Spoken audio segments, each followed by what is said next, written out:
फिर प्रोग्राम में हमारे साथ मौजूद हैं जनाब अबू अलैहा और thank you so much for joining us. और सबसे मेन चीज़ ये है कि बहुत ही कम अरसे में जो है वो आपने जो है कटाक्षा और तेवर नामी फिल्मों से जो है वो अपना एक फिल्म का ब्रांड लोगों में रजिस्टर करवाया है।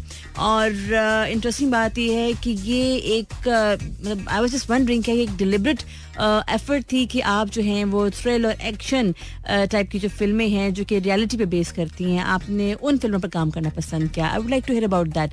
तो इस हवाले से जो है वो आप क्या कहना चाहेंगे हमारे सुनने वालों को? बहुत बहुत शुक्रिया। देखें, पूरी दुनिया में जहाँ जहाँ भी फिल्में बनाई जाती हैं वहाँ पे कमर्शियल सिनेमा के साथ साथ जो है वो ऑफ बीट सिनेमा भी मौजूद है और आर्ट मूवीज़ भी बनाई जाती हैं। पाकिस्तान में ऑफ बीट सिनेमा की बिल्कुल भी रवायत नहीं है और रिवाज नहीं है। यहाँ पे लोग बना नहीं पाते हैं। यहाँ पे जो भी हमारे गिनती के फिल्म मेकर्स हैं वो कॉमेडी फिल्में ही बनाना पसंद करते हैं और कॉमेडी फिल्में भी वो ही बनाते हैं जिसमें वो बड़े एक्टर्स को लेते हैं, क्योंकि ये एक डिमांड है हमारे एग्जीबिटर की तरफ से भी, डिस्ट्रीब्यूटर्स की तरफ से भी, और जो भी हमारे ब्रांड इंटीग्रेशन या ब्रांड स्पॉन्सर्स करने वाले इदारे हैं वो भी ये कहते हैं या वो ये समझते हैं कि पाकिस्तान की जो ऑडियंस है वो पाकिस्तानी फिल्में सिर्फ मिज़ाह पर मबनी देखना पसंद करती है। तो अगर आपकी फिल्म कॉमेडी नहीं है तो फिर लोग देखने नहीं आएंगे। और बॉक्स ऑफिस रिजल्ट जो है अनफॉर्चुनेटली वो भी इसको प्रूव करता है कि जब जब पाकिस्तान में किसी भी फिल्म मेकर ने कोई कॉमेडी फिल्म बनाई है कुछ बेहतर एक्टर्स के साथ, तो कतई नज़र इसके कि वो फिल्म का मयार क्या था, उसका स्क्रिप्ट क्या था, उसकी कहानी क्या थी, लेकिन लोग उसको देखने ज़रूर आए हैं। बिल्कुल आपने सही कहा। कुछ एक ट्रेंड है जो कि पाकिस्तान फिल्म इंडस्ट्री में हम बहुत कॉमनली देखते हैं कि अगर कुछ नहीं भी आप कर रहे कॉमेडी फिल्म बना रहे हैं तो एटलीस्ट आपको जो है वो पैसा वसूल हो ही जाता है। सो आई गेस आपकी ऑब्जर्वेशन गलत नहीं है। अच्छा, हमें कुछ अपनी इस जर्नी के बारे में बताइए जिसमें आपने 2019 से जो है अब तक मुख्तलिफ प्रोजेक्ट्स जो हैं वो उसमें आपने काम किया है। और if I am not wrong तो आप इन चंद फिल्म मेकर्स में से हैं जो कि बहुत कम बजट में जो है फिल्म बनाने की ताकत भी रखते हैं और उन्होंने ऐसा कर भी दिखाया है। तो हमारे सुनने वालों को जो है वो ये बताइए, कुछ शेयर कीजिए कि जद्दोजहद जो है वो स्टार्ट कहाँ से हुई और यहाँ तक पहुँचने में जो है वो आपको किन मराहिल से गुजरना पड़ा? मैं कुछ 2015 से कराची के डिफरेंट प्रोडक्शन हाउसेज में आ रहा था और मैं धक्के खा रहा था। ऐसा कि कराची का कोई प्रोडक्शन हाउस नहीं होगा जिसकी रद्दी की टोकरी में मेरी किसी ड्रामा सीरियल या किसी सोप का या किसी कॉन्सेप्ट या कुछ आइडिया नहीं पड़ा हुआ होगा। काफ़ी चक्कर काटे और जाहिर है हर जगह की तरह, हर फील्ड की तरह यहाँ भी लॉबीज़म भी है और यहाँ पे फेवरेट्स भी हैं और सब कुछ है। और फिर ये है कि अगर आप ड्रामा इंडस्ट्री में आना चाहते हैं और ड्रामा इंडस्ट्री में अगर आपके पास कोई बैक सपोर्ट नहीं है, अगर आपका कोई जानने वाला नहीं है, आपका कोई रेफरेंस नहीं है, आपको कोई बैक करने वाला नहीं है, तो बहुत मुश्किल हो जाता है आपके लिए सर्वाइव करना एज ए न्यू स्ट्रगलर। तो फिर ये हुआ है कि लंबी चौड़ी कहानी है, मायूसी की एक दास्तान है। और उसके बाद जिन लोगों के साथ मैं मिलता था, जो मेरे दोस्त थे, वो सारी इंडस्ट्री के दोस्त थे, और वो लोग फिर जो थे जब भी उनके साथ बैठे हैं तो पता लगता है कि कोई ना कोई आदमी, हर आदमी फिल्म बना रहा है, हर आदमी फिल्म बनाना चाह रहा है, या हर आदमी फिल्म बनाने का अज़म लिए हुए या वो फिल्म बनाने का ख्वाब देख रहा है। तो मैं भी उसी ख्वाब की दौड़ में शामिल हो गया और मैंने भी ख्वाब देखना शुरू कर दिया। एक चीज़ जो मैं कराची में करता था, जब भी मैं आया करता था इस्लामाबाद से, तो मैं ये करता था कि मेरे जो दोस्त थे जो ड्रामा की डायरेक्शन में डिफरेंट डिपार्टमेंट्स में इन्वॉल्व थे, तो मैं उनसे राब्ते में रहता था। तो अगर एक मेरे दोस्त हैं, वो डायरेक्टर हैं और वो किसी ड्रामे को शूट कर रहे हैं और मेरे पास एक हफ़्ता है कराची में, तो मैं उनके पास चला जाता था कि आप जो है वो अपने ही ड्रामे में कहीं किसी जगह पे कोई भी नशिस्त अगर खाली है तो मुझे उसमें जगह दे दें।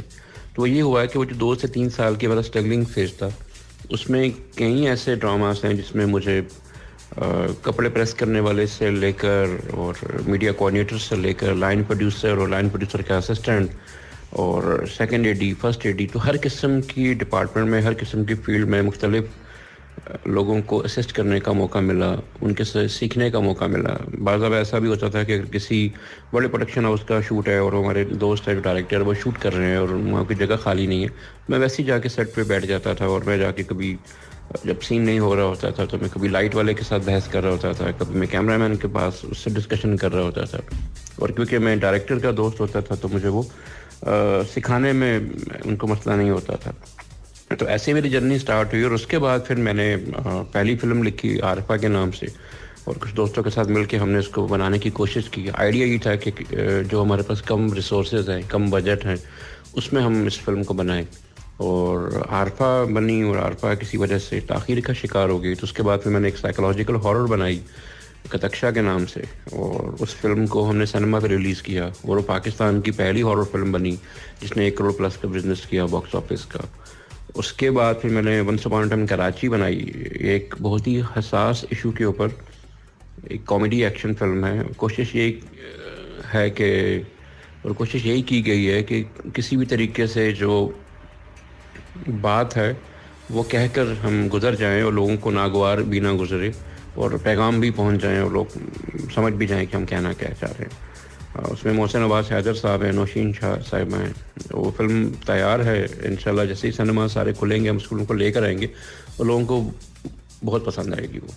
उसके बाद फिर एक और प्रोजेक्ट था लॉकडाउन के नाम से, जो किसी इदारे ने प्रोड्यूस किया और मैंने उसमें बतौर डायरेक्टर काम किया, और उसमें सोनिया हुसैन साहबा और गौहर रशीद साहब जैसे बड़े एक्टर के साथ काम करने को मौका मिला। वो एक बड़ा हसास मौजू है, एक डिफरेंट सिनेमा है, बहुत ही मैच्योर सिनेमा है, और वो एक फ़िल्म है जिसको मेरा ये मानना है कि आप दुनिया भर के किसी भी ऑफ बीट सिनेमा के सामने आप पेश कर सकते हैं कि ये है हमारी क्वालिटी है, ये हमारे एक्टर्स हैं, और ये हमारा टेक्निकल काम है, और ये हमारी फ्रेमिंग है, ये हमारा प्रोडक्शन डिज़ाइन है, और ये हमारा स्क्रिप्ट है।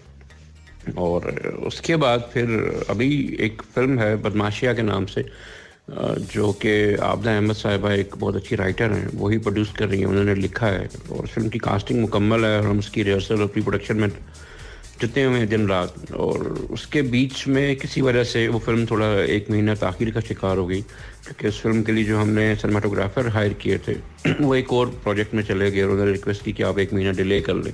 प्लस हमारे इस फिल्म में जो लीड हीरोइन है उनका भी ये कहना था कि आप मेरे कुछ सीरियल्स की डेट्स हैं, मुझे वो काम निपटा लूँ, तो मैं यकसू होकर इस फिल्म को करना चाह रही हूँ क्योंकि मेरी पहली फिल्म होगी एज अ लीड। तो हमने उनकी बात मानी, हम फिल्म को ले गए। तो इन द मीन टाइम ये जो इशू था, एक मोटरवे रेप इंसिडेंट हुआ, और उस इंसिडेंट के बाद जिस किस्म के एक डिबेट चली सोशल मीडिया के ऊपर और जिस किस्म के कमेंट्स आए कुछ अजीबोगरीब किस्म के लोगों के, और फिर उसके ऊपर जलती का तेल जो डाला CCPO लाहौर साहब की स्टेटमेंट ने, तो उसने मुझे ट्रिगर किया कि मैं इसको लिखूं, इस इशू को एड्रेस करूं।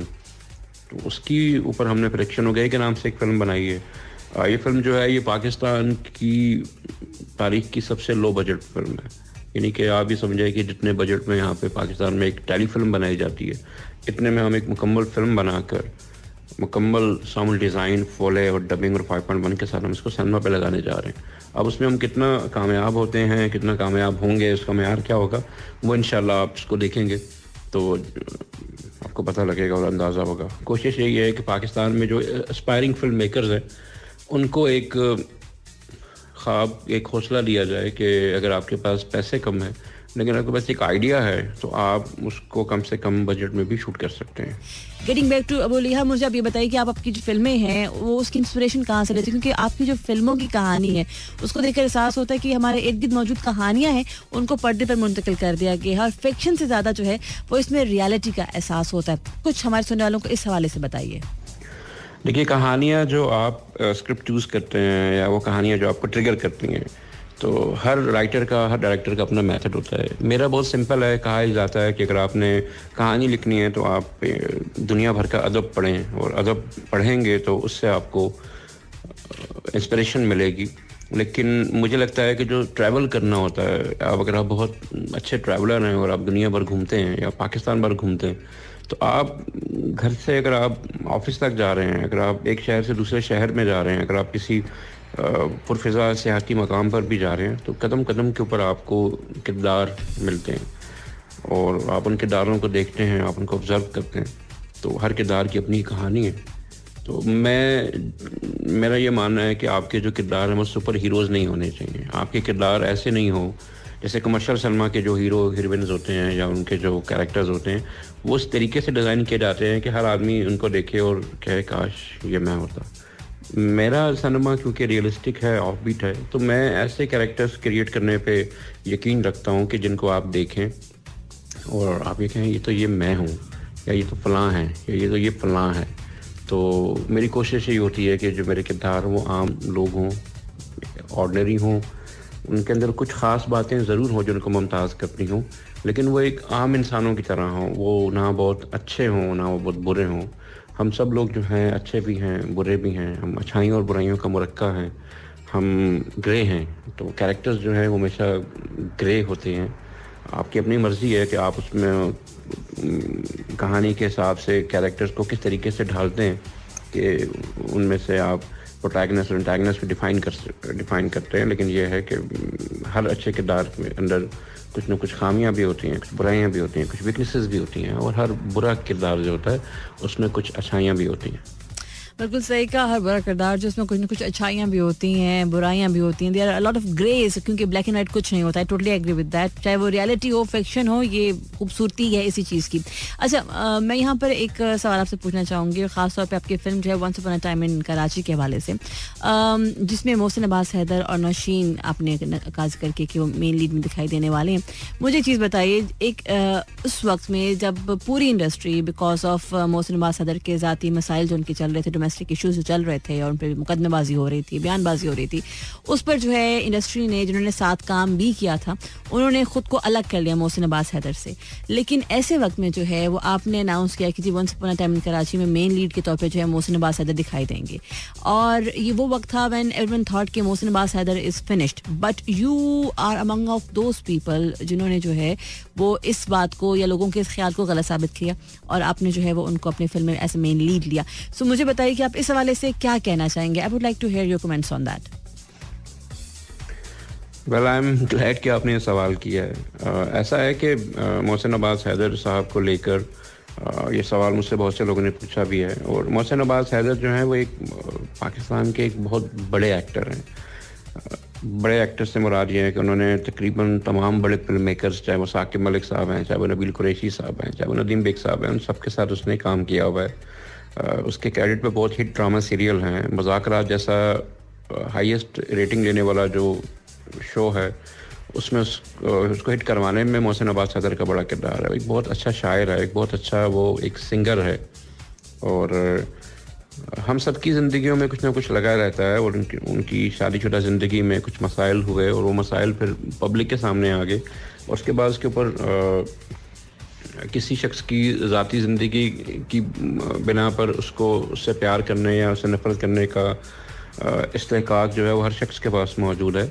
लेकिन वो इस्तेहकाक जो है वो पॉलिसी नहीं बन सकती है कि तो मुझे एक शख्स पसंद है तो मुझे उसको लेना है, और एक शख्स मुझे पसंद नहीं है तो मैंने उसके साथ काम ही नहीं करना है। उनके जो लीगल मैटर्स थे वो सारे ख़त्म हो चुके थे, और जो कैरेक्टर मैंने डेवलप किया था, मुझे लग रहा था कि मोहसिन अब्बास हैदर जो है वो बहुत ही सूटेबल है कि कैसा एक्टर जो कि आम आदमी की तरह लगता है लेकिन स्पेशल है, उसकी आंखों में चमक है, और एक ऐसा कैरेक्टर है मोहसिन अब्बास हैदर कि जो आपको हंसा भी सकता है और रुला भी सकता है।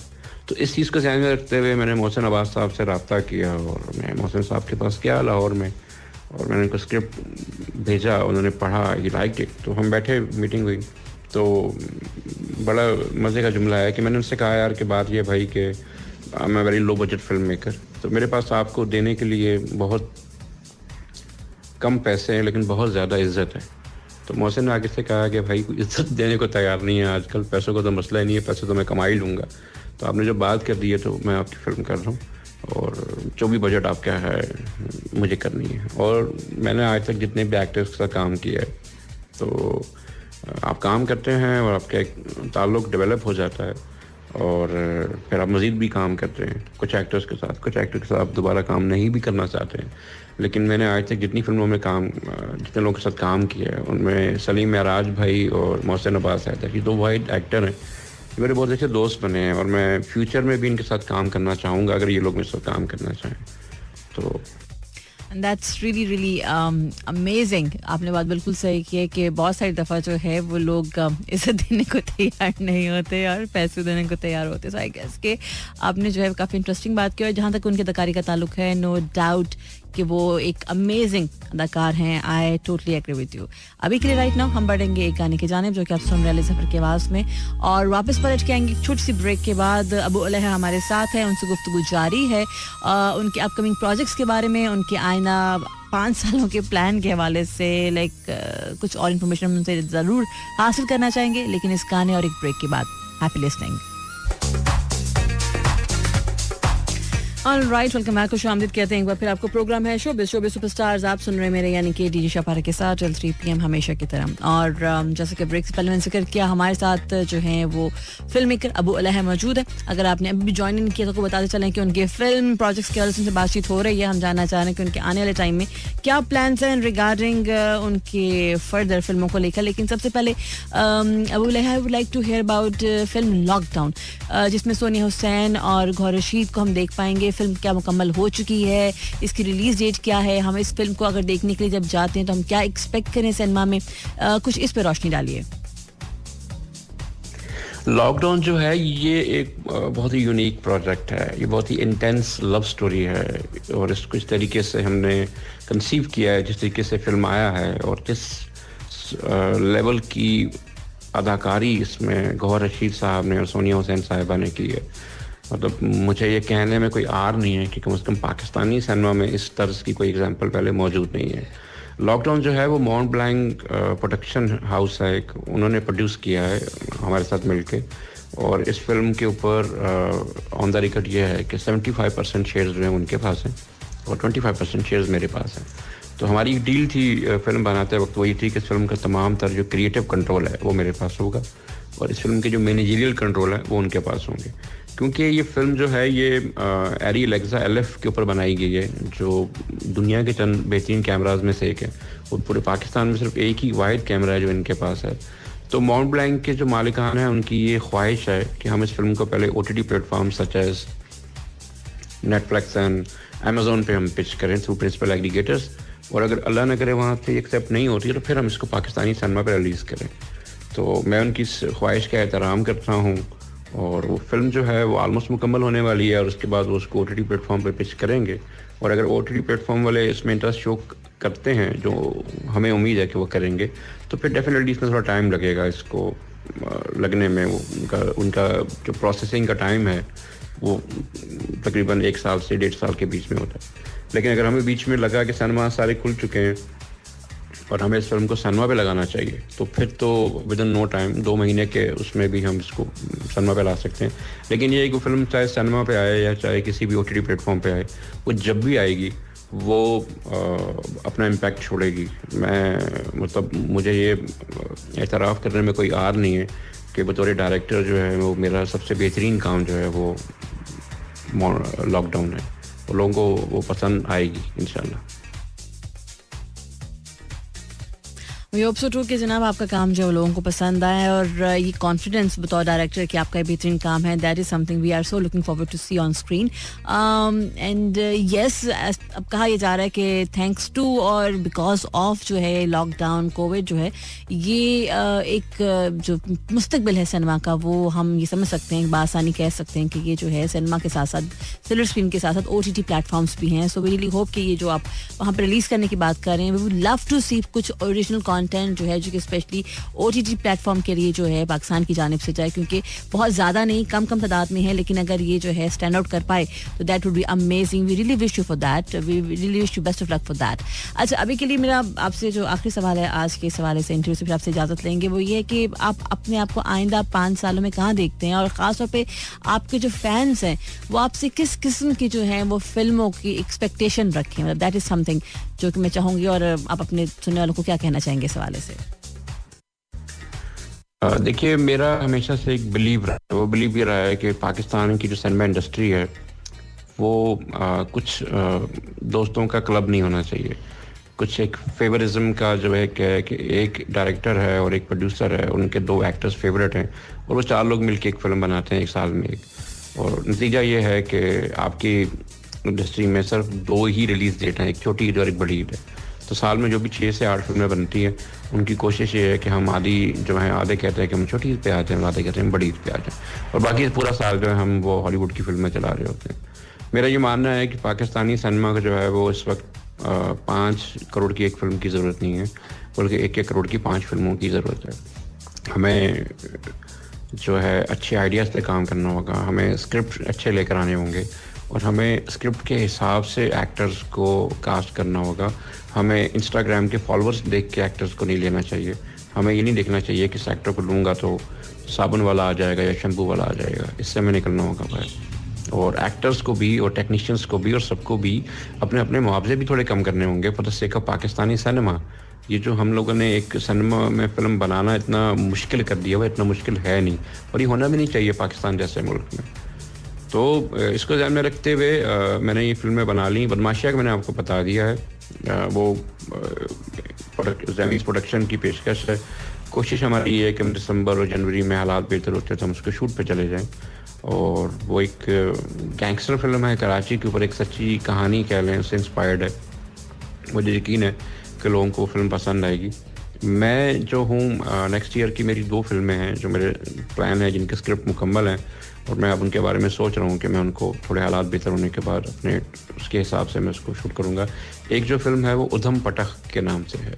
उधम पटख जो है ये हॉरर कॉमेडी है और इसकी स्क्रिप्ट मुकम्मल हो चुकी है। अभी मैं इसकी प्री प्रोडक्शन पे काम कर रहा हूँ। मेरा सिर्फ ये एक छोटा सा है कि मैं वर्कaholic हूँ, तो मैं ये कहता हूँ कि मैं जब एक फ़िल्म को शूट करके आ जाता हूँ और फिल्म को पोस्ट प्रोडक्शन पे ले जाता हूँ तो मैं अगली फिल्म के स्क्रिप्ट के ऊपर काम शुरू कर देता हूँ। तो जब तक वो 3 से 4 महीने में फिल्म का पोस्ट प्रोडक्शन कंप्लीट होता है मेरा स्क्रिप्ट फाइनल हो जाता है। और जब स्क्रिप्ट जैसे ही फाइनल होता है, और मेरी आदत है कि जैसे ही मैं अपनी फिल्म मुकम्मल करके DCP में डाल के डिस्ट्रीब्यूटर के हवाले करता हूँ, चाहे वो कोविड की वजह से फिल्म रिलीज़ हो रही है या नहीं हो रही है, लेकिन जैसे ही मेरा किसी एक फिल्म के ऊपर काम ख़त्म हो जाता है हर लिहाज से, तो मैं फिर अगली फिल्म की प्री प्रोडक्शन शुरू कर देता हूँ। तो ऐसा ही है कि अब जैसे ही हमारा शनुगई का पोस्ट प्रोडक्शन जो है वो नेक्स्ट 2 वीक्स में ख़त्म हो जाएगा, तो उसके फ़ौरन बाद जो है हम उधम पटक की जो प्री प्रोडक्शन है उसको स्टार्ट कर देंगे। तो बदमाशिया है और बदमाशिया के साथ हम उधम पटक के ऊपर भी काम करेंगे। उधम पटक जो है ये एक हॉरर कॉमेडी है और ये मेरा बहुत ही एम्बिशियस प्रोजेक्ट है। मैंने बड़ी बड़ी मेहनत से, बड़े दिल से लिखा है इसको, और मैं चाहता हूँ कि लोग इसको पसंद करें इंशाल्लाह। तो फ़िलहाल तो यही 2 प्रोजेक्ट हैं जिन पे मैं काम कर रहा हूँ, और आगे देखें, अल्लाह मालिक है। मेरा रेडियो समा FM